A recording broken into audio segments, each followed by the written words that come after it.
تجھے انسان بنا دیا۔ حضرات میں کسی مسلک کی، کسی فرقے کی بات نہیں کر رہا، میں پوری انسانیت کی بات کر رہا ہوں کہ آپ اور میں سارے انسان ہیں۔ مجھے بتائیں کیا ہمارے خاندان اونچے تھے اس لیے ہمیں انسان بنایا گیا؟ تو خاندان تو دنیا میں آ کے بنے۔ کیا ہماری شکلیں بہت خوبصورت تھیں اس لیے انسان بنائے گئے؟ نہیں، شکلیں تو ماں کے بطن کے اندر بنی۔ ہمیں جو رب نے انسان بنایا ہے یہ تیرے میرے کمال کی وجہ سے نہیں ہے، یہ کرم رب ذوالجلال کی وجہ سے ہے۔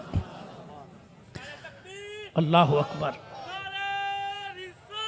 یا رسول اللہ، حق جاریہ۔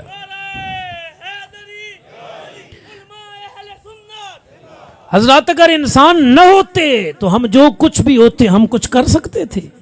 پتھر ہوتے اور کہتے یا اللہ میں کیوں پتھر بنایا، یہ کہہ سکتے تھے؟ نہیں، وہ ہمیں درخت بنا دیتا، اس کی مرضی۔ اچھا پھر جب اس نے انسان بنایا ہے، ہم نے تو کہا نہیں تھا، پھر اس نے اپنی مرضی سے بنایا ہے۔ اس کا مطلب یہ ہے کہ اس کی چاہت یہ ہے کہ یہ سارے انسان بنے۔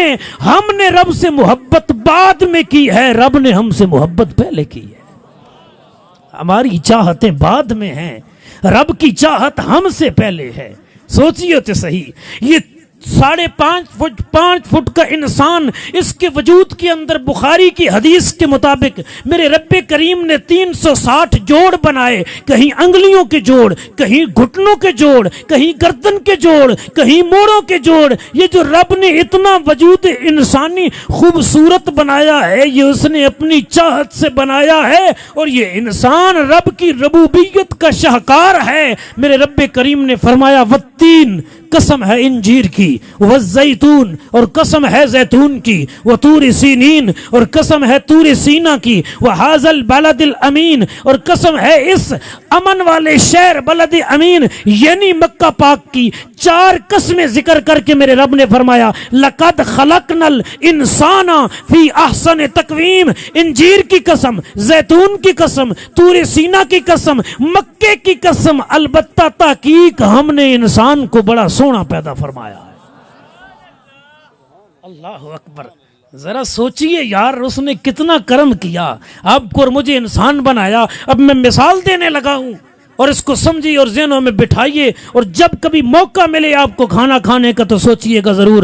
حضرت ابو بکر بن مجاہد بہت بڑے محدث اور مفسر ہیں رضی اللہ تعالیٰ عنہ، فرماتے ہیں کائنات میں مخلوق کے کھانے کو دیکھو، کائنات کے پرندے کھاتے ہیں چونچ نیچے لے جا کے، کائنات کی بھینس بہت بڑا جانور ہے جس کا دودھ انسان استعمال کرتے ہیں، چارہ کھاتی ہے منہ نیچے لے جا کے، کائنات کا حسین ترین پرندہ ہے مور، کھاتا ہے اپنی چونچ نیچے لے جا کے، کائنات کا بھاری بھرکم جانور ہے جناب والا ہاتھی، کھاتا ہے اپنی سونڈ کو نیچے کر کے، اپنے منہ کو نیچے کر کے، جنگل کا بادشاہ کہلانے والا شیر کھاتا ہے منہ کو نیچے کر کے۔ کہا پرندوں کو دیکھو، چرندوں کو دیکھو، درندوں کو دیکھو، ہر مخلوق اپنے منہ کو کھانے کی طرف لے جاتی ہے۔ یہ کمال ہے حضرت انسان کو اللہ نے دیا، اس کا منہ کھانے کی طرف نہیں جاتا، کھانا چل کے اس کے منہ کی طرف آتا ہے۔ اللہ اکبر کبیرہ۔ جی ہم ہاتھ سے اٹھاتے ہیں نا جی، چمچ سے اٹھاتے ہیں، کھانا چل کے ادھر آ رہا ہے، ہمارا منہ نہیں جا رہا۔ کبھی سوچے نا اگر پلیٹیں نیچے پڑی ہوں، اگر پراتے نیچے پڑی ہوں، جس طرح جانور کھا رہے ہوتے ہیں اس طرح اگر ہمیں کھانا پڑ جائے کتنا عجیب لگے گا۔ رب نے تجھے مجھے انسان بھی بنایا ہے، پھر انسانوں کی طرح کھانے کا طریقہ بھی محمد عربی نے بتایا۔ اللہ اکبر کبیرہ۔ وہ لجپال نبی نہ آتے تو تجھے مجھے تو زندگی گزارنے کا طریقہ ہی نہ آتا۔ میں ادھر ہی بات لے جاؤں گا انشاءاللہ اور وہیں پہ مکمل کروں گا۔ توجہ فرمائیے حضرات، سب سے پہلا اللہ پاک کا آپ پر اور مجھ پر کرم کہ اس نے ہمیں انسان بنایا۔ اگر انسان نہ ہوتے تو پتہ نہیں کیا ہوتے، اور جو کچھ بھی ہوتے ہم کر کچھ نہ سکتے۔ چودھری صاحب، ملک صاحب، وڑائچ صاحب، علامہ صاحب، شاہ صاحب، شیخ الحدیث صاحب، آپ سب کچھ بعد میں بنے ہیں، سب سے پہلے انسان بنے ہیں۔ اگر ساری زندگی اسی پر میرے رب کا شکر کریں کہ اس نے ہمیں انسان بنایا ہے، یارو زندگی مک سکتی ہے، رب کا شکرانہ کما حق ادا نہیں ہو سکتا۔ بات سچی ہے یا کوئی نہ؟ انسان ہے نا تو شکر بنتا ہے نا رب کا۔ کہ رب نے ہمیں انسان بنایا. اچھا پھر رب نے ایک اور کرم کیا ہم پہ. اگر ہم صرف انسان ہوتے، یہ بھی بہت بڑی نعمت تھی اللہ کی کہ اس نے ہمیں انسان بنایا. لیکن فرعون بھی تو انسان ہی تھا نا، نمرود بھی انسان ہی تھا، ابو جہل انسان ہی تھا، ابو لہب انسان ہی تھا، حامان انسان ہی تھا، قارون انسان ہی تھا. یہ کافر ہیں سارے. حضرات اگر ہم صرف انسان ہوتے تو کافر بھی تو انسان ہی ہوتے ہیں نا. پھر رب نے تجھ پر اور مجھ پر، میرے بھائی، میرے بزرگ، میرے ملت کے نوجوان، بہت بڑا کرم کیا. اس نے ہمیں انسان بنایا اور پھر مسلمان بنایا. اگر ہم صرف انسان ہوتے، مسلمان نہ ہوتے جی، تو کافر بھی تو انسان ہی ہے نا. اچھا آسان مسئلہ بتا دیتا ہوں. ایک محدث بیٹھے تھے، ایک ملت کا نوجوان آیا، وہ نیٹ کے دور میں زندگی گزار رہا تھا. وہ یوٹیوب، فیس بک اور واٹس ایپ کو جانتا تھا. وہ گوگل کے ذریعے مسئلے سرچ کرتا تھا. اس نے کہا حضرت مجھے ایک مسئلہ بتائیے اور ایک جملے میں بتانا ہے، میں نے گھنٹے کی تقریر کوئی نہیں سننی. جی آپ مولوی تو بٹھا لیتے ہو بندے کو، گھنٹے گھنٹے تقریریں سناتے ہو اور بات سمجھ کوئی نہیں آتی. مجھے ایک جملے میں مسئلہ حل کر کے دیں کہ ہاتھ کافر کی بھی دو، ہاتھ مومن کی بھی دو، آنکھیں کافر کی بھی دو، آنکھیں مومن کی بھی دو، وجود کافر کا ہی اور مومن کا ظاہری طور پہ ایک جیسا، شادیاں وہ بھی کرتا ہے، یہ بھی کرتا ہے، کاروبار وہ بھی کرتا ہے، یہ بھی کرتا ہے، کھاتا وہ بھی ہے، پیتا وہ بھی ہے، کھاتا پیتا یہ بھی ہے، اولاد اس کی بھی، اولاد اس کی بھی. کہا کافر اور مومن دونوں دنیا میں زندگی گزارتے ہیں، ہاتھ پاؤں ظاہری طور پہ بناوٹ ایک جیسی، کاروبار شادی بیاہ معاملات ایک جیسے. پھر یہ کیوں نظریہ ہے اسلام میں کہ مرنے کے بعد کافر جائے گا جہنم میں اور مسلمان جائے گا جنت میں؟ حضرت ایک جملے میں مسئلے کا جواب دینا ہے. رب کا نیک بندہ بولا، وقت کا محدث بولا، امت محمدیہ کا وہ بابا بولا جس نے نسلوں کے زاویے سیدھے کرنے تھے. کہا بیٹا سن، ہاتھ پاؤں وجود معاملات دنیاوی تو ظاہری طور پہ ایک جیسے ہیں، فرق یہ ہے کہ کافر جہنم میں جائے گا، مومن جنت میں جائے گا. کہا کیا فرق ہے بابا جی؟ کہا کافر اپنی زندگی اپنی مرضی سے گزارتا ہے، مومن زندگی خدا مصطفیٰ کی مرضی کے مطابق گزارتا ہے.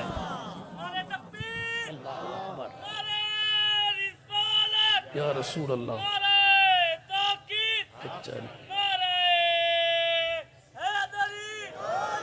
حضرات فرق زندگی کا ہے، ورنہ ہاتھ نمرود کے بھی دو ہی تھے، ہاتھ ابو جہل کے بھی دو ہی تھے.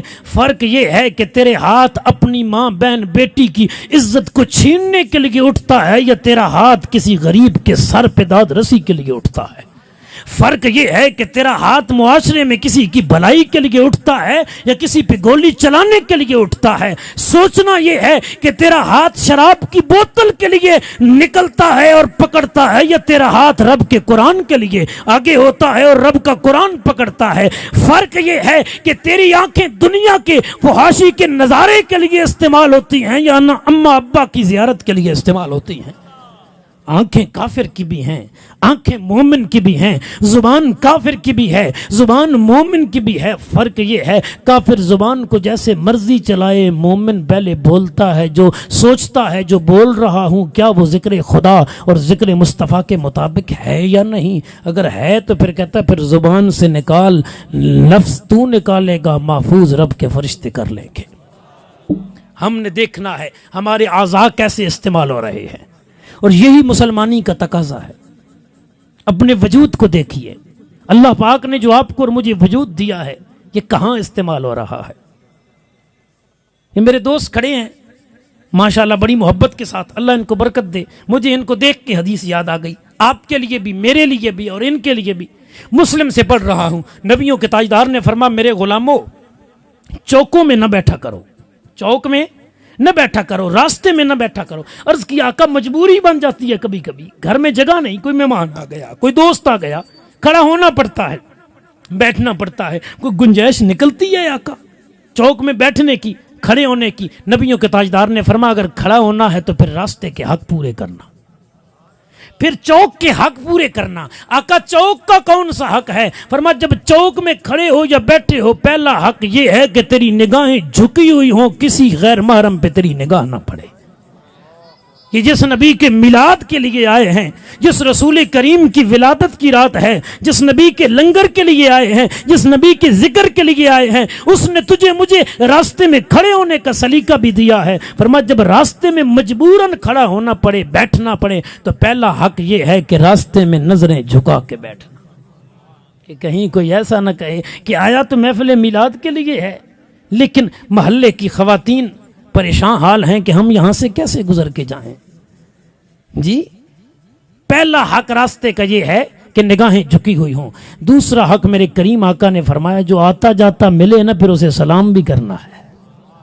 اللہ اکبر، وہاں کھڑے ہو کے راستے میں بیٹھ کے راستے کا دوسرا حق یہ ہے سلام عام کرنا ہے۔ نبیوں کے تاجدار نے فرمایا تیسرا حق یہ ہے راستے کا تجھ پر اے میرے غلام کہ تو نے جب راستے میں بیٹھنا یا کھڑا ہونا ہے پھر نیکی کا پیغام بھی دینا ہے، تبلیغ بھی کرنی ہے نیکی کی، کہ چوک کے بھی تقاضے ہیں کچھ چوک میں کھڑے ہونے کے۔ فرمایا چوتھا حق راستے کا تجھ پر یہ ہے میرے غلام کہ جب چوک میں کھڑے ہو یا بیٹھے ہو تو پھر لوگوں کو تم نے گناہ سے روکنا بھی ہے۔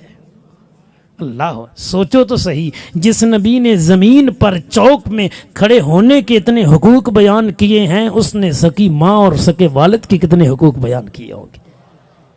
اللہ اکبر، بات آپ کو بھولے نہیں، میں دور نہیں جانا چاہتا۔ پہلا کرم کہ اللہ پاک نے ہمیں انسان بنایا، لیکن صرف انسان ہوتے تو انسان تو کافر بھی ہے۔ اس نے دوسرا کرم کیا، اس نے ہمیں مسلمان بنایا۔ چلو بلال حبشی نے تو مسلمان ہونے کے لیے تکلیفیں برداشت کیں، صہیب رومی نے تو برداشت کی، حضرت زید نے تو برداشت کی۔ سچ سچ بتائیں آپ اور مجھ میں سے کتنے لوگ ہیں جنہوں نے کلمہ پڑھنے کے لیے کو کنبے خاندان دیے ہوں حسین ابن علی کی طرح دین کے لیے، کو بلال کی طرح تپتی ہوئی ریت پہ لیٹے ہوں، کو صہیب کی طرح گلے میں سولی کا پھندا زید کی طرح ڈالا گیا ہو، کوئی ہمیں قربانیاں دینی پڑی ہو؟ نہیں، ہم تو جب دنیا میں آئے پہلے ہی مسلمانوں کے گھر تھے، اماں ابے نے کسی عالم کو، قاری کو، نیک بندے کو بلا کے کان میں اللہ اکبر اذان شروع کروا دی، ہمیں تو آتے ہی بتا دیا گیا کہ کسی کافر کے گھر نہیں آیا، محمد عربی کے غلام کے گھر آیا۔ ہم جو مسلمان بنے ہیں نا حضرات، یہ رب کے کرم اور اس کے فضل سے بنے ہیں، اس کے لیے بھی ہم نے کوئی محنت نہیں کی۔ رب کریم کا پہلا کرم کہ اس نے ہمیں انسان بنایا، یہ بہت بڑا کرم تھا، اگر میں اسی پہ بات ختم کر دیتا، لیکن جب اگلی بات کی تو یہ اس سے بڑا کرم کہ اس نے مسلمان بنایا۔ ہم انسان ہوتے، مسلمان نہ ہوتے تو ہمیں انسانیت کا کما حقہ فائدہ کوئی نہ ہوتا۔ یہ اس نے کرم بالا کرم کیا، کرم پر میرے رب نے دوسرا کرم کیا، اس نے ہمیں انسان بنا کے پھر مسلمان بنایا۔ اب یہ بھی بہت بڑا کرم ہے، اگر ہم مسلمان ہوتے، انسان ہوتے، یہ بھی بہت بڑا کرم۔ لیکن میں نے بات ادھر نہیں ختم کرنی، میں نے آپ کو آگے لے جانا ہے۔ ہم مسلمان ہوتے، انسان ہوتے، پیارے موسیٰ علیہ السلام کی امت میں ہوتے، مقام تھا، عظمت تھی، شان تھی، پیارے عیسیٰ علیہ السلام کی امتی ہوتے، ان کی زیارت کی ہوتی، ان کے زمانے میں ہوتے، بڑی عزت والا مقام تھا، پیارے نوح علیہ السلام کی امت میں ہوتے، مسلمان ہوتے، بڑی شان اور عزت تھی، پیارے داؤد علیہ السلام کی امت میں ہوتے، بڑی عزت اور شان والی بات تھی۔ لیکن سوچیے تو صحیح، آپ نے کوئی دیگیں اور لنگر نہیں پکایا تھا، آپ نے اس کے لیے کوئی جلسے اور جلوس نہیں کیے تھے، ہم نے اس کے لیے کچھ 6-8 سال درس نظامی کے کورس نہیں کیے تھے، ہم نے اس کے لیے کچھ چلے نہیں کاٹے تھے کہ رب کریم ہمیں حضور کو امتی بنانا۔ میرے رب نے تجھ پہ، مجھ پہ پھر تیسرا کرم یہ کیا، پہلے ہمیں انسان بنایا، پھر مسلمان بنایا، پھر بن مانگے محمد عربی کا ہمیں امتی بنا کے رب نے کرم پہ کرم پہ کرم کر دیا۔ اللہ اکبر، یا رسول اللہ۔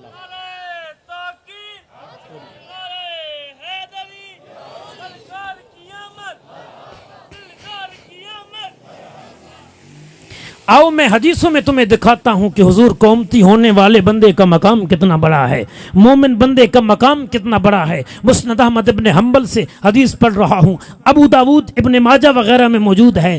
آپ کے اور میرے کریم آقا صلی اللہ علیہ وسلم طواف کعبہ کر رہے ہیں، حضور جو کعبے کے قریب سے گزرے نا، آقا نے فرمایا اے کعبہ، اللہ کے نزدیک تیری بڑی عزت ہے، تیری بڑی حرمت ہے رب کے نزدیک، تو بڑی شان والا ہے۔ فرمایا اے کعبہ مجھے رب کی قسم تیری بڑی عزت ہے اللہ کے ہاں، لیکن بندہ مومن کی عزت اللہ کے ہاں اے کعبہ تجھ سے بھی زیادہ ہے۔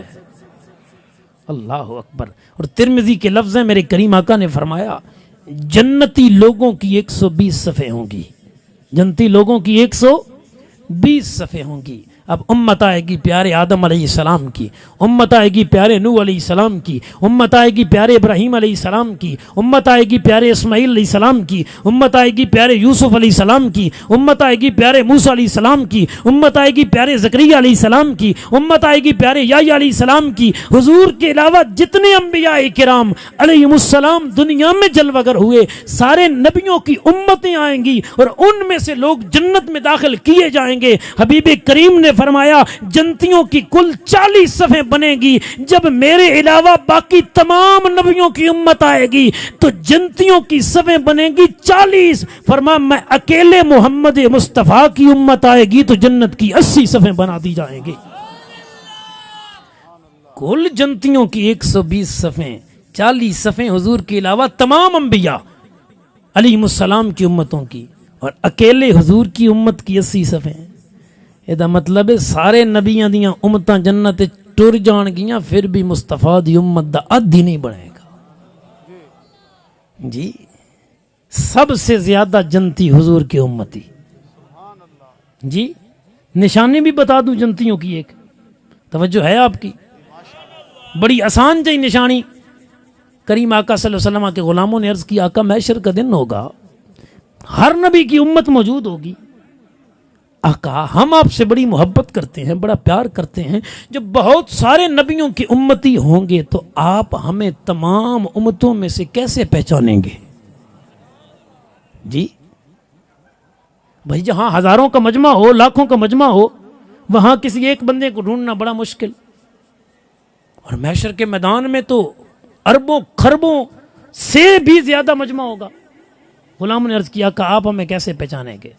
قربان جاؤں نبیوں کے تاجدار سے مثال دے کے فرمایا بہت سارے کالے گھوڑے کھڑے ہوں، ان میں سے کچھ گھوڑے ہوں 5 کلیان، جن کا ماتھا بھی چٹا، ٹھیک ہے، جن کے اگلے گھٹنے بھی چٹے، جن کے پچھلے گھٹنے بھی چٹے سفید، یا جن کی پشت پر بھی سفید داغ۔ بہت سارے گھوڑے کھڑے ہیں جن کا سارا رنگ ہی کالا ہے۔ کچھ گھوڑے ان میں ایسے ہوں جن کا وجود تو سارا کالا ہو لیکن خاص مقام پر ان کی سفیدی ہو، یعنی پیشانی ان کی چٹی، گھٹنے ان کے سفید، پشت ان کی سفید، پاؤں ان کے سفید۔ یہ جو 5 کلیان چمکتے ہوئے گھوڑے ہیں، یہ تمام کالے گھوڑوں کے اندر سفیدی والے واضح نظر آئیں گے یا کوئی نہیں آئیں گے؟ غلاموں نے عرض کیا کہ آئیں گے۔ فرمایا اب سنو، امتیں تو سارے نبیوں کی ہوں گی، لیکن محشر کے میدان میں میں اپنی امت کو ایسے پہچانوں گا کہ میری امتیوں نے جو دنیا میں نماز کے لیے وضو کیا ہوگا، وضو کا پانی جہاں تک ان کے وجود پہ جائے گا وہ سارا وجود محشر کے میدان میں نور کے ساتھ چمک رہا ہوگا۔ اچھا پیارے عیسیٰ کی امت نے وضو کوئی نہیں کیا، پیارے موسیٰ کی امت نے وضو کوئی نہیں کیا، پیارے ابراہیم کی امت نے وضو کوئی نہیں کیا۔ وضو تو پچھلے نبیوں کی امتوں میں بھی تھا، لیکن وضو کا نور ملے گا محشر کے میدان میں تو امت مصطفیٰ کو ملے گا۔ اب غور تم ہی کر لینا، جس نبی کے غلام وضو کریں رب ان کو نور والا بنا دیتا ہے، جب نبی کے غلام نور والے ہیں تو مصطفیٰ کے نور کا عالم۔ امام اہل سنت نے حد کر دی۔ مولانا امام محمد رضا خان فاضل بریلوی علیہ رحمہ فرماتے ہیں تیری نسل پاک میں ہے بچہ بچہ نور کا، تو ہے عین نور تیرا سب گھرانہ نور کا۔ اللہ اکبر کبیرہ۔ گرامی حضرات، یہ تو محشر کو ہوگا معلوم کہ جیتا کون اور ہارا کون۔ جی حضور کی امت کی عظمت کا پتہ تو محشر کے دن لگے گا، لیکن یارو کچھ ہم بھی تو اپنے احوال پہ غور کریں نا۔ ہم امتی نبیوں کے تاجدار کے ہیں، رسولوں کے امام کے ہیں، تو ہمارے احوال، ہمارا کردار، ہمارے اقوال، ہمارے افعال، ہماری شادی، ہماری فوتیدگی، ہمارے دنیاوی معاملات کس انداز میں چل رہے ہیں؟